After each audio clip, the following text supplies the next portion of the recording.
কখনো কখনো মাফ করাই হয় সবচেয়ে বড় শক্তি।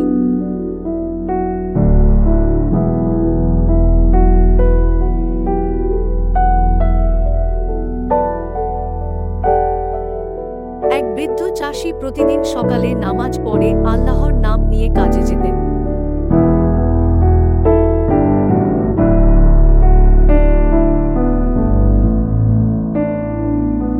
একদিন তিনি দেখলেন গরু তার ফসল নষ্ট করছে।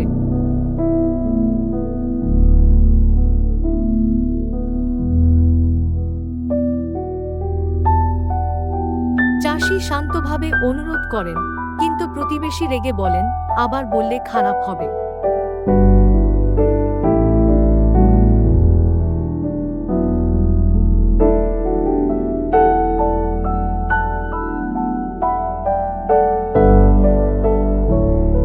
অন্যায়ভাবে অভিযুক্ত হয়েও চাষী বলেন, আমি তাকে মাফ করে দিলাম আল্লাহর জন্য।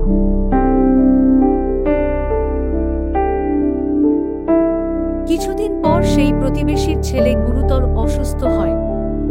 সবাই ফিরিয়ে দেন, কিন্তু চাষী সাহায্য করেন। যে ব্যক্তি অন্যকে মাফ করে, আল্লাহ তার গুনাহ মাফ করে দেন। সূরা আশ, সূরা ৪:০